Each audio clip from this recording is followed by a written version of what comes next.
মানুহৰ ধৈৰ্যৰ আঁৰত আছে এখন সুন্দৰ পৃথিৱী। মনুষ্যৰ অলংকাৰ সদৃশ বস্তু হৈছে ধৈৰ্য আৰু চেতনা শক্তি। এই গুণেই মানুহৰ জীৱন সুখময় কৰি তোলে। জীৱন মানুহে সফল হ'বলৈ হ'লে সংগ্ৰাম কৰিবই লাগিব। সেয়ে কোৱা হয়, জীয়াই থকাৰ আন এটা নামেই সংগ্ৰাম। জীৱন নামৰ তিনিটা আখৰত সোমাই আছে এক অবিৰত যাত্ৰা।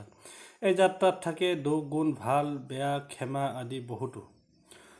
মানুহৰ এই জীয়াই থকাৰ সংগ্ৰামখিনি ইমান সহজ নহয়। আমি নাজানো জীৱনৰ অন্তিম যাত্ৰা ক'ত, নাজানো বাবে হয়তো জীৱনটো ভালদৰে জীয়াই থকাৰ মাদকতা প্ৰতিদিনে বৃদ্ধি পায়। আমি সপোন দেখোঁ, সপোনবোৰে গজালি মেলে আৰু সেই গাজলিক এডাল বৃহৎ গছলৈ ৰূপান্তৰিত কৰাৰ দায়িত্ব আমাৰ নিজৰ।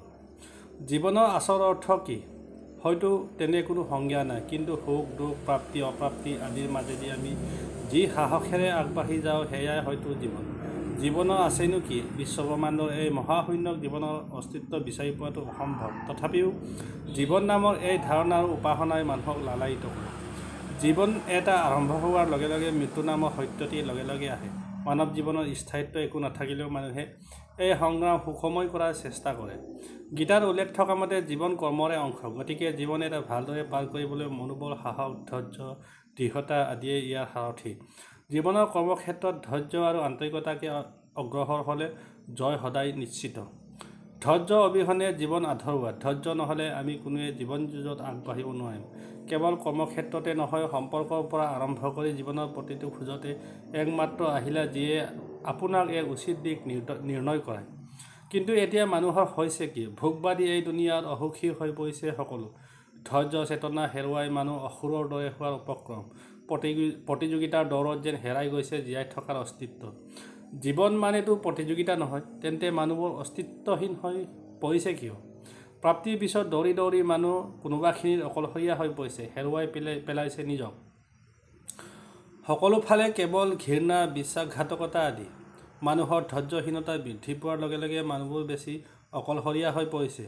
ধৈৰ্য নোহোৱাৰ ফলতে মানুহে আপোনজনকে বেয়াকৈ ক'বলৈ কুণ্ঠাবোধ নকৰে। ধৈৰ্য নোহোৱাৰ বাবে কোনোবা এটা হ'বলগীয়া কামো মানুহে হেৰুৱাই পেলায়।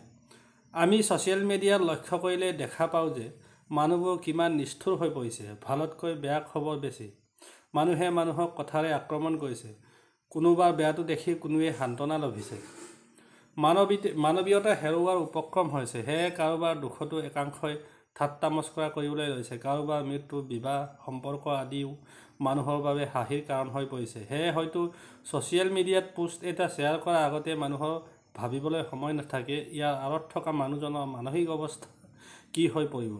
সকলোৰে সহ্য শক্তি একেই নহয়। চবেই সকলো কথা সহজভাৱে ল'ব নোৱাৰে। কিন্তু অসুস্থ প্ৰতিযোগিতাৰ যুঁজখনত মানুহ এতিয়া আবদ্ধ হৈ পৰিছে।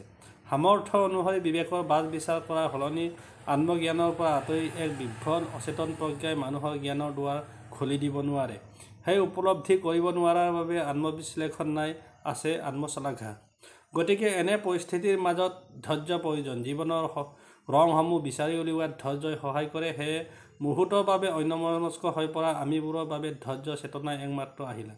ইমানৰ পাছতো আমাৰ বাবে আছে এখন সুন্দৰ পৃথিৱী। ধৈৰ্যৰ আঁৰত থকা সেই পৃথিৱীখনৰ আমি যোগ্য। সেয়ে ধৈৰ্য ধৰক, জীৱনটো উপভোগ কৰক আৰু জীৱনটো বাৰে বাৰে প্ৰেমত পৰক।